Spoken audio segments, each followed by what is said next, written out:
para ubicarlo un poco contextualmente, ¿no? Un poco en línea de tiempo, yo creo que se comprendía la lucha del pueblo palestino como una lucha de liberación nacional antes de que empezara todo lo que fue el periodo del proceso de Oslo, y se entendía todavía más así cuando, por ejemplo, había movimientos armados o revolucionarios en otras partes del mundo, incluyendo América Latina, que se vinculaban con la lucha armada y de liberación nacional palestina. Después vino la primera intifada, que está mal decirle primera intifada, porque en realidad el pueblo palestino lleva un siglo de intifadas, ¿no? Bueno, pero lo que se llamó la primera intifada del 87, como que eso le dio mucha más visibilidad al pueblo palestino y la gente en el mundo entendió que no eran un grupo armado terrorista, sino que era un pueblo entero que se levantaba con piedras en la mano, niños, mujeres, jóvenes, adultos, para resistir a la potencia ocupante, colonizadora y opresora. Pero ¿qué pasó? Después que la primera intifada, o esa mal llamada primera intifada del 87, es derrotada de la manera más horrible, que es mediante la traición, de alguna manera, de los dirigentes que se sientan a negociar el proceso de Oslo, que fue impulsado por Estados Unidos y por Israel. No fue ni siquiera un proceso iniciado en el seno de Naciones Unidas, por ejemplo, que también podría ser cuestionable, pero ni siquiera. Entonces ahí lo que se busca es desarticular ese levantamiento popular masivo y encauzar de manera controlada, a través de un paradigma falaz, encauzar lo más posible el control de la lucha palestina. Entonces, a partir de eso se instala un paradigma falaz y engañoso de que lo que pasa en esa tierra es que hay dos pueblos o dos movimientos nacionales que están luchando porque se disputan la misma tierra, a la cual los dos tienen derecho y no se ponen de acuerdo en cómo la van a repartir y qué parte le va a tocar a cada uno. Eso es un paradigma absolutamente falso, porque digamos, pone en pie de igualdad a un movimiento, a una ideología y un proyecto político de colonización surgido en Europa, ¿no? Hace más de un siglo, que se propuso conquistar la tierra de Palestina y sustituir a su población árabe nativa mediante población colona judía traída de todas partes del mundo. Entonces, es un proyecto colonialista, ¿no? Es un proyecto colonialista, racista, que afirma un supremacismo o supremacía judía, que el sionismo, digamos, es un movimiento político que convirtió al judaísmo en un movimiento nacional, en una nación, ¿no? Y el judaísmo era una religión y era una identidad cultural para una gran cantidad de personas y colectivos en el mundo, y ellos lo convirtieron en una nación, le dieron carácter de nación, se convirtieron en un movimiento nacionalista que necesitaba una tierra y que tenía que justificar cómo iba a apoderarse de esa tierra. Entonces, paradójicamente, yo creo que en América Latina no se ha logrado todavía salir de ese tramposo paradigma de Oslo, que por otro lado, después de 30 y pico de años, lo que ha quedado mostrado es que son 30 años, digamos, que es un fracaso, que fue un engaño, que fue una rendición disfrazada del pueblo palestino, que solo profundizó la dominación, profundizó la colonización, y como todo proceso colonial ha traído a esta altura como resultado un régimen de apartheid, un régimen racista que el Estado de Israel, cuando ya desde que se funda se define como un Estado judío, ¿no? Imagínate que es como si dijéramos, no sé, Argentina es el país de la población blanca, Argentina es el país de la población cristiana del mundo, vengan todos los cristianos y cristianas que quieran a vivir acá, tienen más derechos que los que nacieron en esta tierra. Bueno, es tan absurdo como eso. Lo que pasa es que hay toda una elaboración de una narrativa que ha terminado normalizando cosas absurdas y legitimando cuestiones que no tienen nada que ver, ¿no? Que aplicadas a otros territorios suenan absurdas, ¿no? Bueno, y me parece que en América Latina todavía cuesta. No sé si eso tiene que ver con que muchos países de América Latina han normalizado relaciones han reconocido al Estado palestino a partir de la autoridad palestina que es creada en el proceso de Oslo, que es muy complejo el papel que le asignan y para qué es creada la autoridad palestina. Hubo ahí también mucha confusión, hasta el día de hoy la hay. Entonces me parece que el hecho de haber reconocido al Estado palestino, que en realidad no tiene ninguno de los atributos reales que tiene que tener un Estado en cuanto a la soberanía, a una mínima soberanía y control territorial y de su población y de sus fronteras y tal, ¿no? Bueno, entonces eso hace que de alguna manera ese paradigma de sentar a negociar al opresor y al oprimido, al colonizador y al colonizado, al ocupante y al ocupado, que es lo que significó Oslo, todavía prevalece. Entonces lo seguimos viendo así y hasta no se cuestiona ni siquiera el absurdo, que eso sí ya es paradigma de Naciones Unidas, de partir ese territorio en dos estados, ¿no? O sea, quienes estamos en la idea de que es un proyecto colonial y que Palestina que tiene que ser descolonizada, no perdemos el tiempo hablando de partición, hablamos de descolonización, ¿no?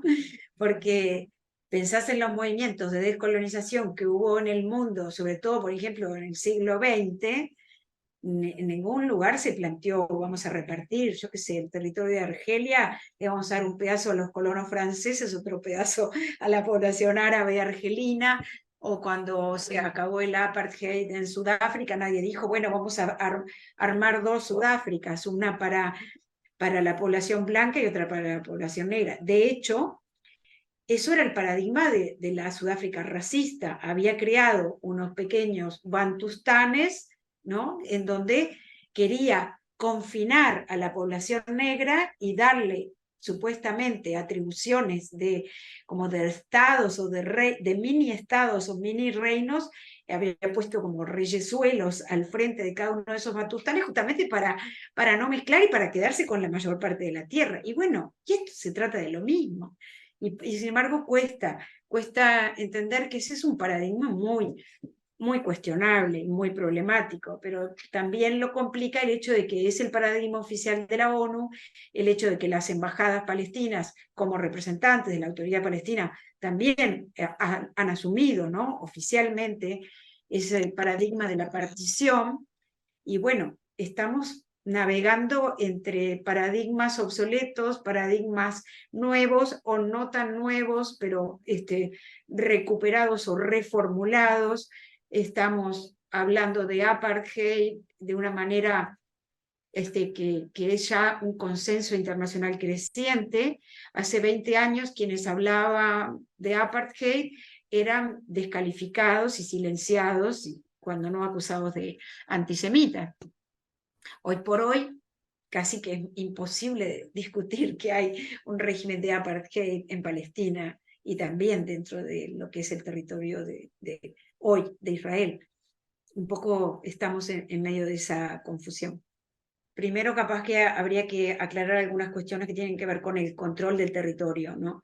El proceso de Oslo dividió el territorio palestino en áreas, ¿no? Lo fragmentó.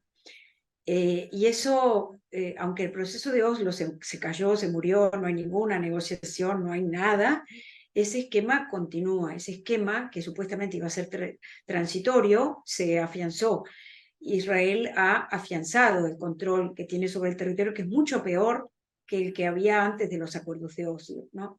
Y que se consolidó después de la derrota de la segunda intifada, también mal llamada segunda intifada, del 2000 más o menos al 2004, 2005, ahí es cuando se afianza definitivamente este esquema de control territorial por el cual se supone que en las principales ciudades se supone que gobierna la autoridad palestina. En realidad no gobierna nada, digamos, tiene el poder capaz de una autoridad municipal o local. Las fuerzas israelíes entran cuando quieren en las ciudades palestinas y hacen lo que quieren en las ciudades palestinas, ¿no? Y le avisan a la autoridad palestina, le avisan antes que meta a la policía palestina dentro de los cuarteles porque van a entrar.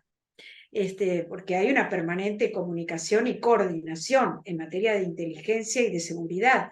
Eso a la gente que le sorprende es porque no conoce que esa fue el principal resultado de los acuerdos de Oslo, ¿no? La autoridad palestina fue creada como para delegarle funciones que tenía Israel, para que ahora pasa a desempeñar la autoridad palestina. La salud pública, la educación pública, pero también la seguridad, ¿no? Y la seguridad significaba en ese entonces reprimir la lucha armada, poner orden interno y coordinar con Israel en materia de inteligencia todo lo que tenga que ver con amenazas a la seguridad de Israel. Entonces, ¿qué significó eso? Significó que la actividad de los grupos armados en Cisjordania, Gaza es otra historia porque están totalmente desconectadas entre sí, ¿no? Gaza es una pequeña franja de tierra totalmente bloqueada desde hace 17 años por aire, mar y tierra, y no tiene punto de contacto la población de Gaza con la población de Cisjordania. Pero en Cisjordania sí se había eliminado la lucha armada. Cuando yo empecé a ir, no había ninguna actividad armada en Cisjordania. Lo que se ha dado en el último año y algo es que sí, año y poco, se reanudó la lucha armada en Cisjordania, en algunos puntos de Cisjordania. Lo que no terminé de explicarte, bueno, y eso ha generado dinámicas muy especiales, ¿no? De represión, básicamente, que ya existía. O sea, tú me preguntás qué es lo que ha agravado una situación que de hecho ya era terrible, terrible, terrible, terrible. Lo que lo ha agravado es, por un lado, el ascenso en Israel del gobierno más ultraderechista, más extremista y fascista que ha habido en toda la historia de Israel. Y sí que hay candidatos, sí que hay rivalidades, sin embargo, nunca hubo nada como estos tipos, ¿no? O sea, yo escucho ahora a políticos y analistas israelíes hablar de que quienes hoy están en el gobierno son nazis, nazis. ¿Por qué? Porque creen profundamente en la supremacía, ¿no? Judía, en este caso, y en que quienes no son judíos tienen que ser exterminados, o tienen que ser eliminados, o tienen que ser expulsados del territorio. Hay que acabar con ellos como se pueda. Bueno, eso por un lado es muy grave. O sea, todas las políticas que ya eran horribles de represión, de control, de persecución, de asesinatos extrajudiciales y arbitrarios, de detención masiva, de robo de tierras, de ataques de colonos, todo eso existía.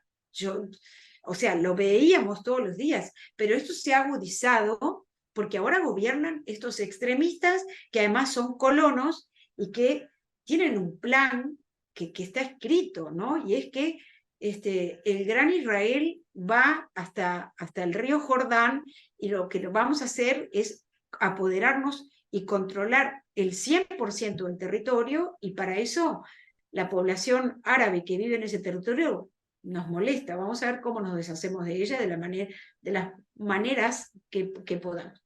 Eso por un lado. Y por otro lado, la respuesta desesperada y lógica y esperable de la población palestina, que es retomar la lucha armada, también ha traído que se redoble la represión, ¿no? Porque cuando hay actividad armada, por supuesto que la represión recrudece. Entonces, la actividad armada empezó en algunas ciudades que históricamente eran focos fuertes de la lucha armada, y donde la autoridad palestina se había encargado durante unos años de manera bastante eficiente de suprimirla, pero ahora ya no puede.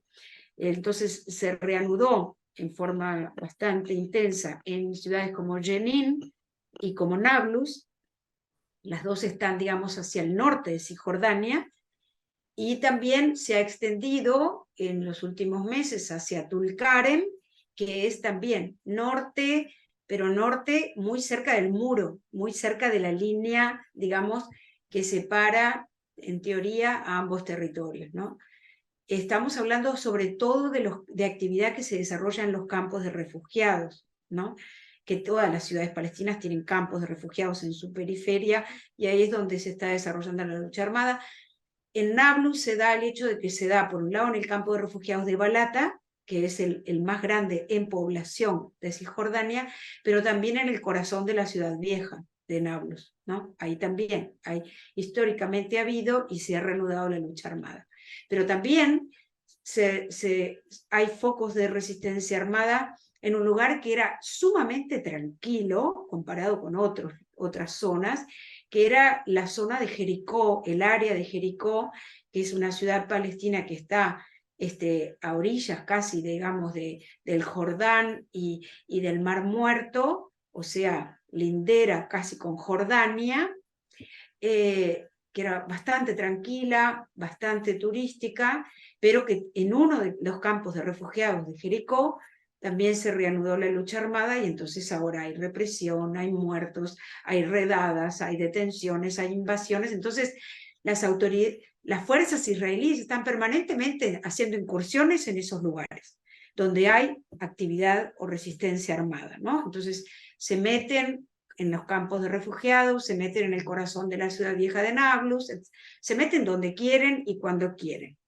pero en particular en esos lugares. Pero por otro lado, hay otra violencia que también existía, pero que se ha incrementado, que es la violencia de los colonos que viven en el territorio de Cisjordania, en colonias construidas sobre tierras robadas a las comunidades palestinas, y que claro, en la medida en que se están expandiendo, porque hoy por hoy en el gobierno están impulsando más que nunca y apoyando la colonización, y se crean nuevas colonias o nuevas expansiones de las colonias, ¿no?, existentes, entonces esos colonos están no solo expandiéndose y tomando cada vez más tierra en una frontera que no existe y que se va moviendo y cambiando todos los días, sino que además están mucho más agresivos, ¿no?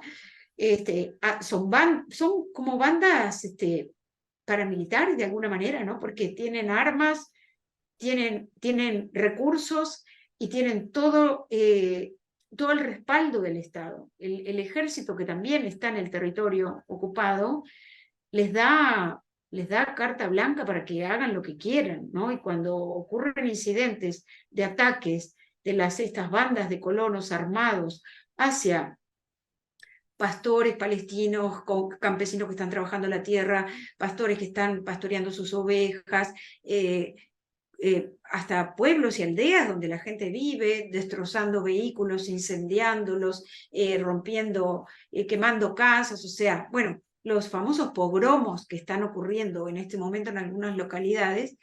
Esos ataques de los colonos cuentan con la total impunidad y el respaldo del ejército, que está ahí para protegerlos y garantizar que puedan actuar libremente. Entonces esa es la situación actual. O sea, lo que ya existía se ha agravado y se ha recrudecido aún más. Es una situación insostenible, y por eso la gente resiste. O sea, la juventud, una puede entender, cualquiera puede tener una opinión, ¿no?, sobre si la lucha armada es legítima, es legal, es válida, es eficaz. Esa es otra discusión. Primero que nada, desde el punto de vista incluso del derecho internacional, todo pueblo que está sometido a un poder colonial tiene derecho a luchar para liberarse por todos los medios a su alcance. O sea, hay resoluciones de Naciones Unidas que garantizan eso. No es un problema de legitimidad. Podemos discutir si la lucha armada es eficaz para enfrentar a uno de los ejércitos más poderosos del mundo, como es el ejército de Israel. Lo que no podemos discutir es que un pueblo oprimido, colonizado y ocupado es natural que resista y tiene derecho a resistir, ¿no? Y eso lo estamos viendo. Entonces hay una realidad muy terrible, y es que muchísimos, cada vez más jóvenes palestinos dicen que prefieren morir, convertirse en mártires, ¿no? Morir con las armas en la mano, que vivir arrodillados, ¿no? Entonces, ni siquiera parecería a muchos de ellos importarles cuál va a ser el resultado, cómo les va a ir, y aún sabiendo que van derecho al martirio, van igual, ¿no? Esa es un poco la situación actual. Bueno, como yo te decía, es una autoridad ficticia, no tiene realmente autoridad. O sea, por ejemplo, la autoridad palestina, como te decía, tiene supuestamente jurisdicción solo dentro de las ciudades, no en el resto del territorio.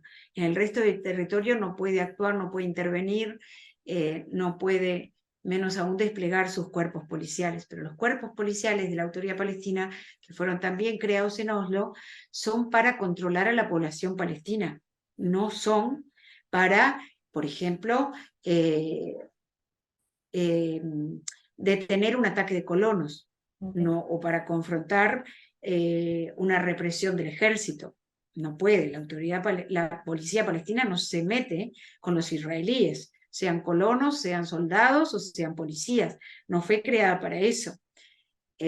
Entonces tenés esa paradoja de que tenés una autoridad armada. Entonces cuando se reactivó la lucha armada, lo que hizo la autoridad palestina al principio, sobre todo en Nablus, fue a los jóvenes combatientes, fue ofrecerles que entregaran las armas, y a cambio los incorporaban a alguna de las fuerzas policiales palestinas.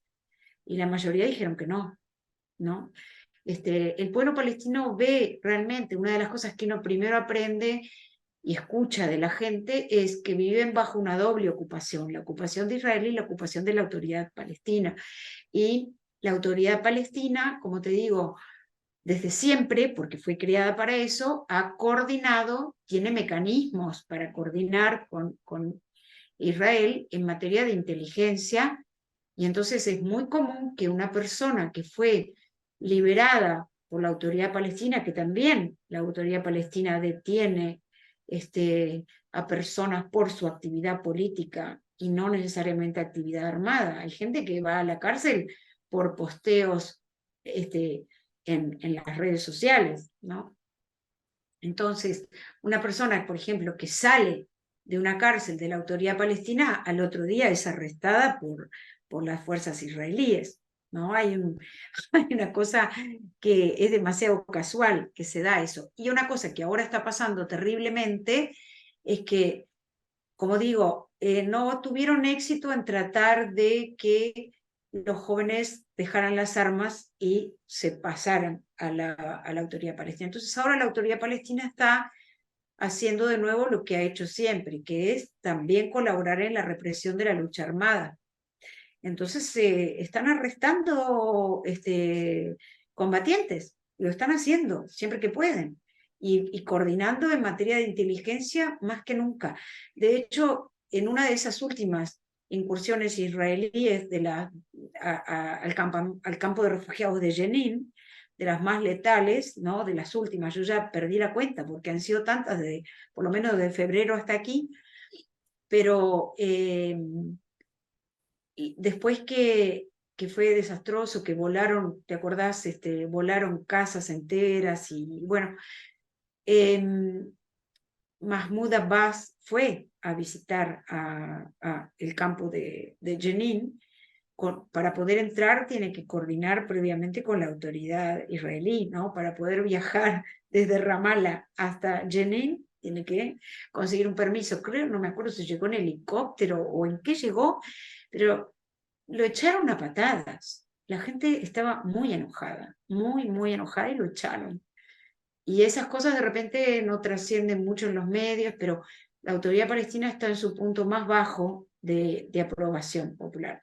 No quiere decir que la gente tenga la intención de, digamos, de tirar abajo a la autoridad palestina. ¿Por qué?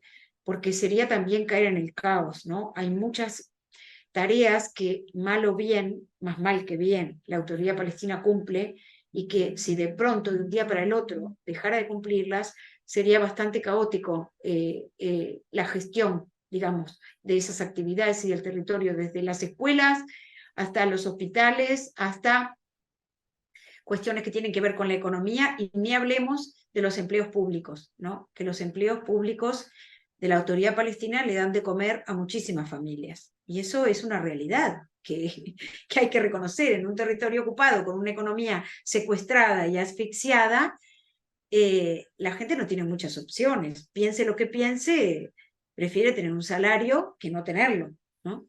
Entonces hay muchas razones, pero en cuanto a popularidad y legitimidad, no ha alcanzado sus puntos más bajos. Y en parte tiene que ver también con que esta autoridad, la última vez que hubo elecciones fue en 2005 y 2006.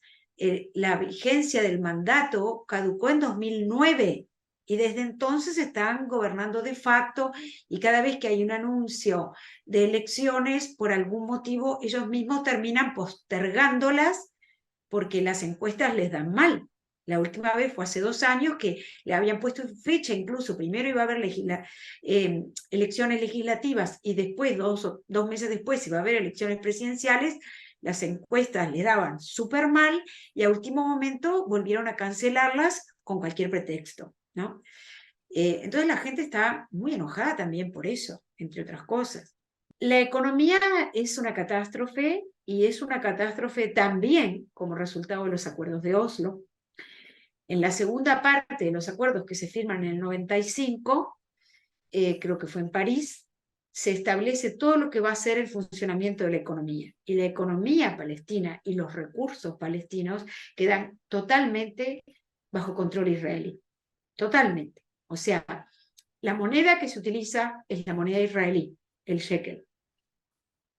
La Autoridad Palestina no puede ni siquiera recaudar impuestos. O sea, la población palestina no tiene control sobre su propia agua, y le cuesta carísimo, porque el agua que recibe de Israel es muy poca, en verano mínima, y por lo tanto tiene que comprar agua suplementaria a precios muy, muy altos, muy, muy altos. Entonces, por ejemplo, Israel ha desviado todo el río Jordán hacia las colonias o hacia el territorio israelí. El río Jordán está prácticamente seco, y y bueno, controla de tal manera el agua que, por ejemplo, la población colona judía israelí que vive en Cisjordania recibe, no sé, 300, 400 litros diarios por cabeza, por persona, digamos, mientras la población palestina recibe menos de 100, cuando la OMS dice que lo mínimo que una persona necesita es 100 litros diarios de agua por día. Bueno, la población palestina no recibe eso, salvo que tenga dinero para comprarlo, ¿no? Y los israelíes reciben 200, 300 litros diarios por día, pero los colonos reciben más. Entonces vos tenés una realidad en Cisjordania que es la que se le llama la apartheid del agua, ¿no? Y es que tenés a comunidades palestinas sin agua, sin poder regar, sin poder alimentar a sus animales, sin poder usar el agua que necesitan para vivir mínimamente las propias personas, y al lado tenés colonias de primer mundo que tienen un derroche de agua con jardines, con cultivos súper verdes, permanentemente irrigados, piscinas, ¿no? Piscinas, y todo verde y todo azul, y al lado las comunidades palestinas en tierra reseca. Hay muchos productos que antes se cultivaban y que ya no pueden cultivar por falta de agua. O, por ejemplo, los olivos, que son árboles muy resistentes, ¿no? Y que son muy importantes para la economía palestina, por no poder acceder a ciertas partes de su tierra, las familias, los agricultores palestinos que tienen, por ejemplo, determinada cantidad de árboles muy cerca de las colonias, no tienen acceso libre, no se les permite acceder, entonces no pueden podar, no pueden arar la tierra, no pueden regar. Entonces esos olivos, cuando terminan dando fruto, por más que son resistentes a la falta de agua, dan menos fruto porque no han podido ser cuidados a lo largo del año. y de hecho después la gente para ir a cosecharlos tiene que pedir un permiso especial al ejército israelí para poder ir a cosechar sus olivos, o la gente que quedó separada de sus tierras por la construcción de la barrera de separación, que es en las ciudades es un muro, pero en las zonas rurales es una valla, ¿no?, de seguridad. Bueno, como fue arbitrariamente trazada y colocada, muchas familias quedaron separadas de sus tierras, ¿no? Entonces tienen que entrar a cultivarlas con un permiso a través de un checkpoint agrícola eh, que controlan los soldados y que deciden cuándo pasás, cuándo no, por cuánto tiempo. Entonces vos tenés, no sé, un montón de hectáreas para trabajar y te dicen, no, no, no, de toda esta familia pasa uno o pasan dos. Y no, más de 3 horas no tiene para trabajar, ¿eh? Y bueno, por supuesto la gente no puede eh, trabajar todo lo que su tierra rendiría. Entonces, por todos lados es una economía ahorcada. Las posibilidades de producir, de distribuir, se complican. Entonces tú tenés en los mercados de las ciudades palestinas, por ejemplo, la mayor parte de las frutas y verduras vienen de las colonias, vienen de Israel, o de las colonias judías, porque no hay libertad para producir y para distribuir a lo largo de un territorio totalmente fragmentado y controlado, digamos, por el enemigo y lleno de puestos de control militar. No hay economía que pueda funcionar, no tienen libertad para exportar, ¿no? Entonces, de todas maneras, aún así, hay que decir que hay situaciones económicas muy diferentes. Como en toda sociedad, hay personas que tienen mucho dinero y hay personas que están muy mal, ¿no?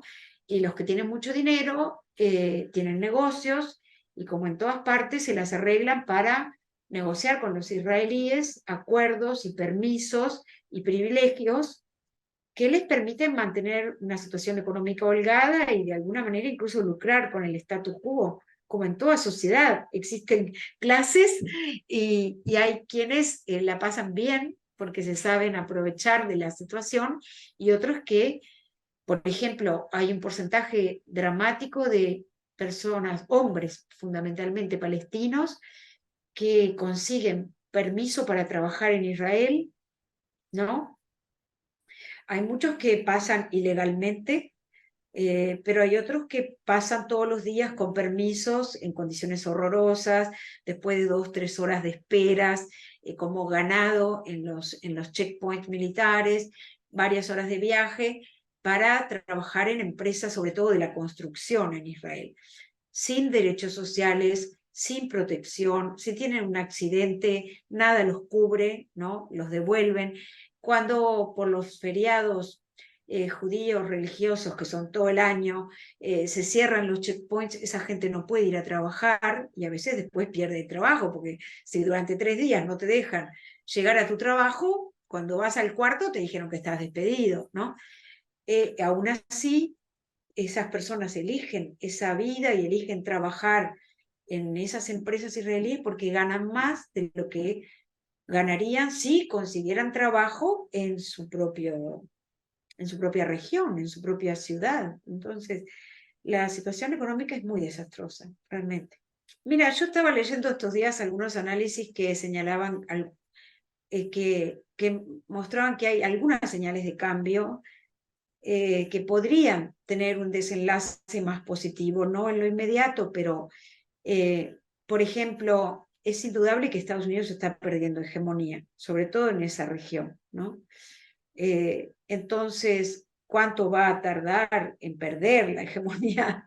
Definitivamente nadie lo sabe, pero el Estados Unidos de hoy y su errática política hacia el mal llamado Medio Oriente y los países árabes está haciendo agua, ¿no? Entonces se están dando dinámicas distintas. Vos mencionás los BRICS, pero la emergencia de China, ¿no? Como una potencia que juega fuerte en la región y con un sentido pragmático muy diferente, ¿no? Al de Estados Unidos. Y no es que los chinos son los buenos de la película, pero se juegan de otra manera, ¿no?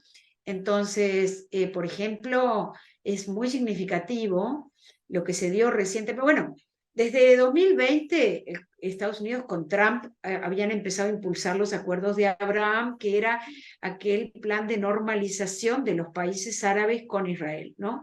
Reanudar relaciones, intensificar el comercio, que detrás de todo esto lo que había era, para esos países, acceder a más armas de Estados Unidos, ¿no? La industria del armamento de Estados Unidos y de Israel. Y también tener mejores relaciones diplomáticas con Estados Unidos, y para Estados Unidos e Israel era también cómo, con todos estos aliados, le vamos a dar a Irán, nuestro gran enemigo común. Bueno, entonces avanzaron en esa dirección de firmar acuerdos de normalización, de reanudación de relaciones, etcétera, con Emiratos Árabes Unidos, con Bahrein, con Marruecos, con Sudán, con no sé cuántos más. Y bueno, pero la joya de la corona era Arabia Saudita, ¿no? Y a Arabia Saudita siempre les ha dado trabajo porque es muy ambigua la política de Arabia Saudita, siempre ha dicho que está con la causa palestina y a la vez es gran amigo de las potencias occidentales, incluyendo las relaciones que ya mantiene con Israel. Porque los gobiernos que no normalizaron, que no firmaron los acuerdos de Abraham, de hecho igual tienen relaciones con Israel. Pero ¿qué pasa? Ahora China parece que no fue solo China, que hubo ahí un trabajo muy, muy sutil y sostenido de Irak, del actual gobierno de Irak, aliado con China, para que Arabia Saudita e Irán firmaran un acuerdo, ¿no? Un acuerdo de, digamos, de no agresión, de reanudación de relaciones y de no agresión. Y eran las dos grandes potencias rivales en esa región, ¿no?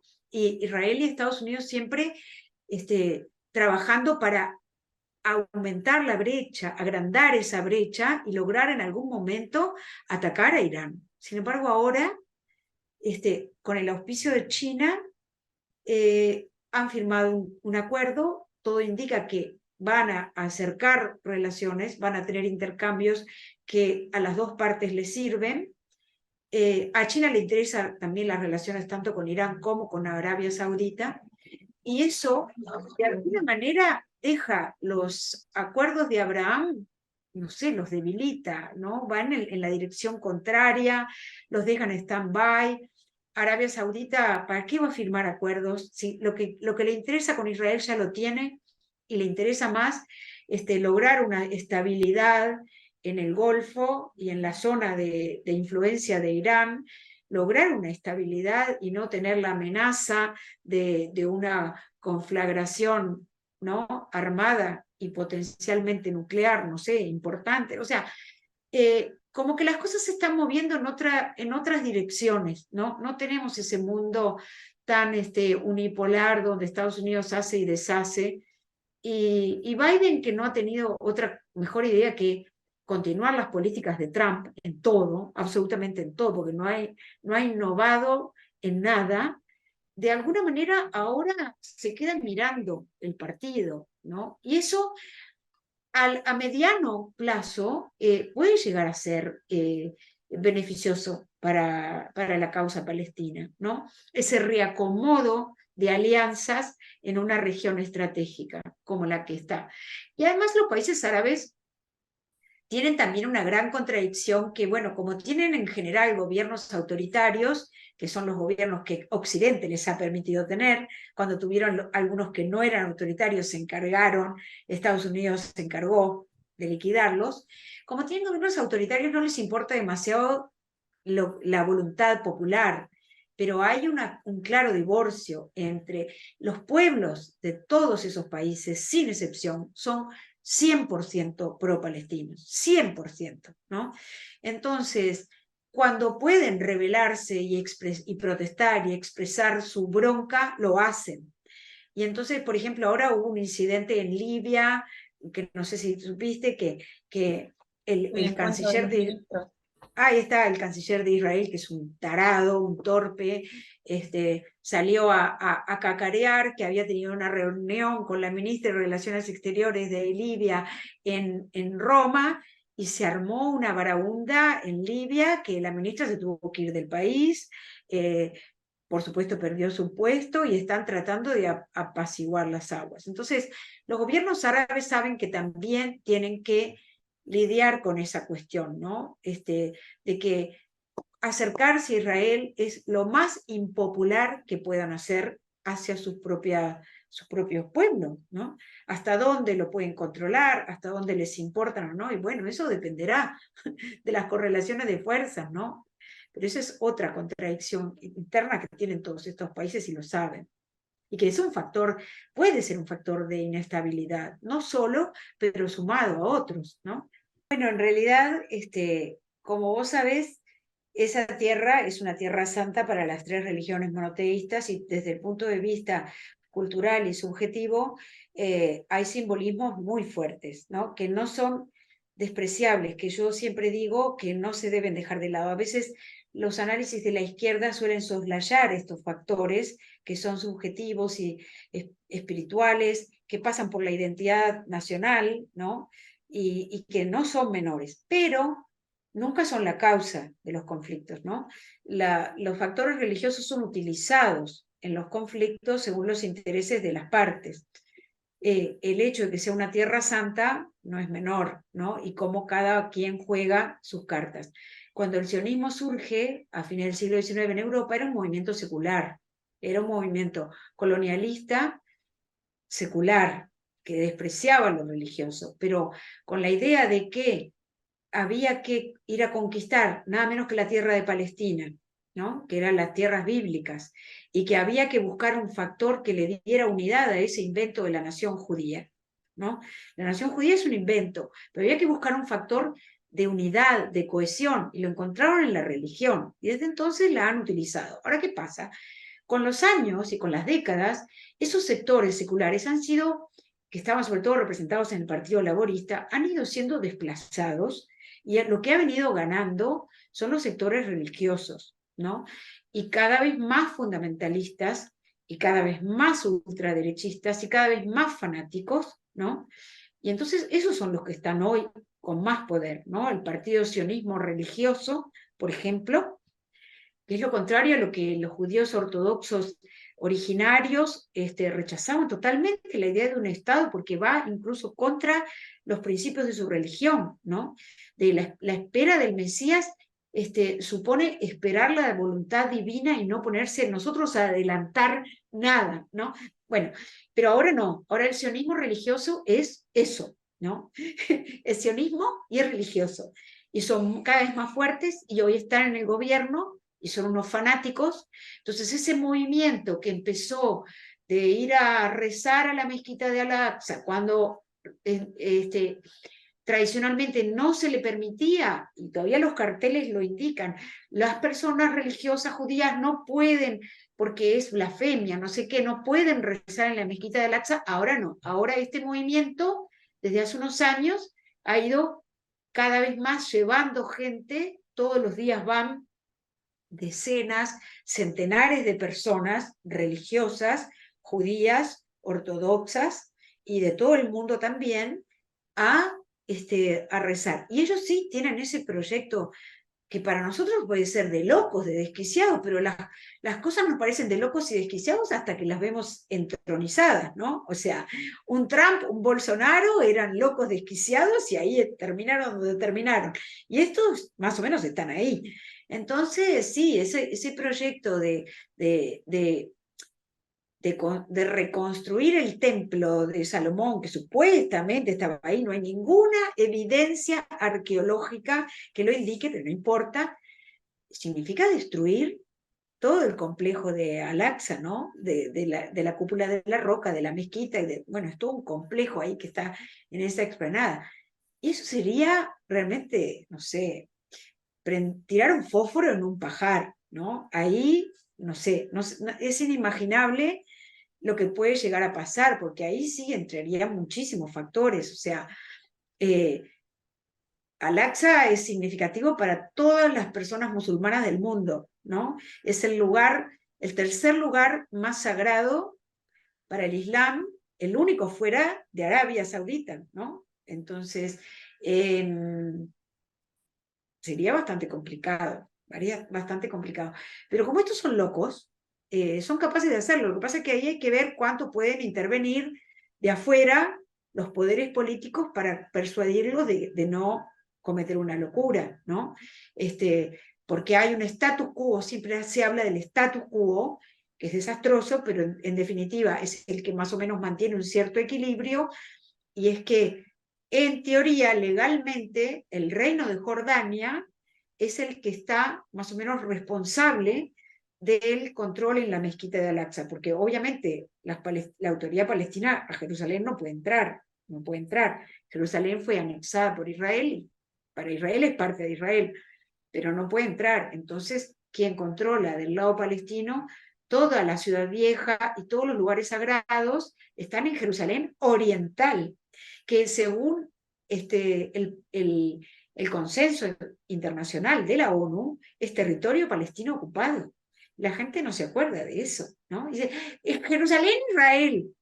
Lamento mucho decirles que todos esos lugares tan sensibles están en Jerusalén Oriental y por tanto son parte del territorio palestino ocupado para la ONU, ¿no? Y entonces, hasta dónde la comunidad internacional va a ser capaz de poner un freno a esto, no sé, porque hasta ahora en Jerusalén se está dando un proceso de judaización violento, acelerado, excluyente, que implica limpieza étnica de la población palestina con la intención de judaizar toda la ciudad, ¿no? De seguir expandiendo la colonización y hacer desaparecer los barrios palestinos o vaciarlos de población.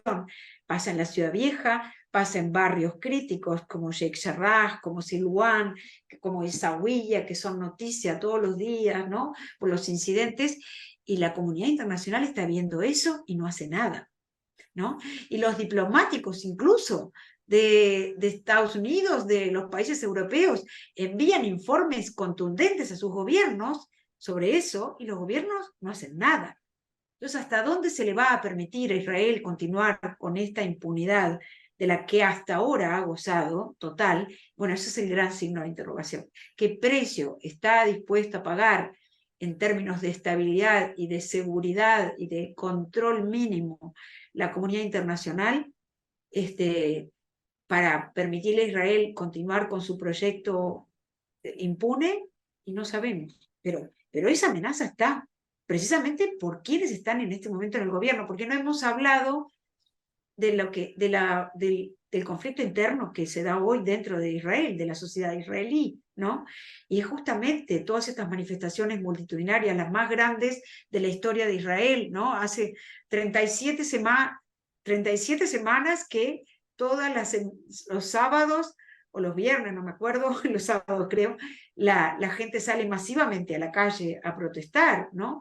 Y eso es lo que, no podemos entrar en detalle en eso, pero claramente ahí lo que hay es una reacción de los sectores más seculares de la sociedad israelí contra el avance y el avasallamiento de estos sectores ultranacionalistas, ultrarreligiosos, ultraderechistas. Y bueno, ¿hasta dónde van a poder continuar así en esa puja y quién va a finalmente triunfar? No se sabe hoy, en este momento no se sabe.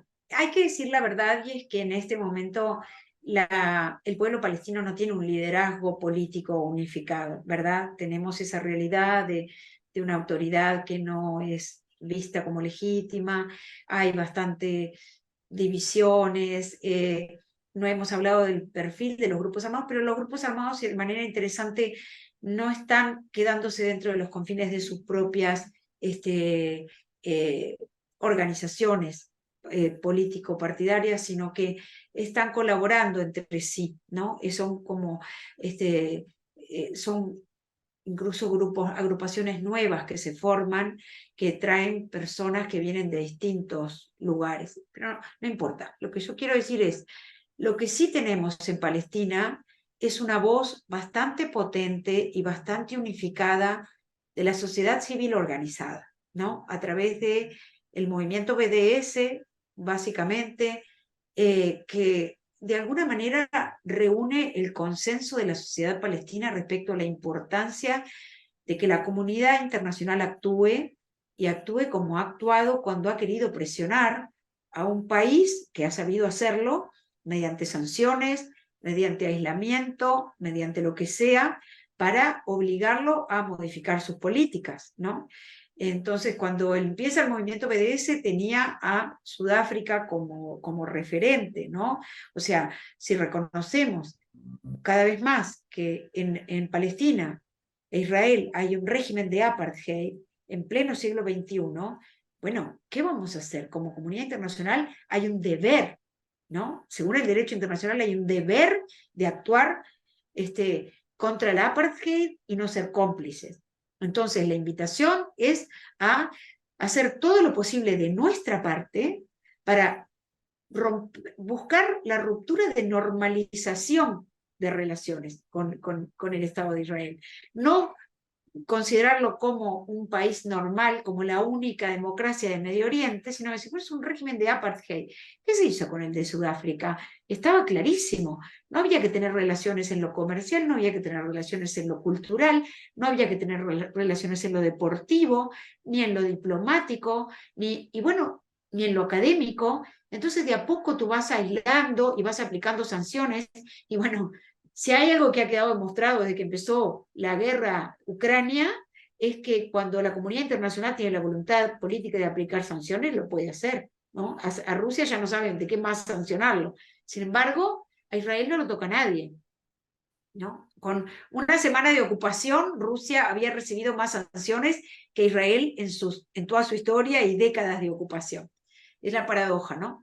Del orden internacional. Pero quiero decir, todo lo que nos piden es que hagamos campañas como sociedad civil organizada para evitar que se continúe con relaciones de normalización y de complicidad, que se busque romper y debilitar esos vínculos. En el campo que cada quien esté, si estás en el campo universitario, si estás en el campo sindical, si estás en el campo estudiantil, si estás en el terreno empresarial, académico, deportivo, lo que sea, sabrás qué puedes hacer, porque hay un movimiento organizado que está diciendo lo que podemos hacer y lo que nos piden en concreto hacer. Y una de ellas es, por ejemplo, trabajar por el embargo militar en el sentido más amplio, y es que no solo no haya intercambio de armas, sino de todo lo que es la inmensa industria de seguridad israelí, que implica las empresas de seguridad, los sistemas de vigilancia,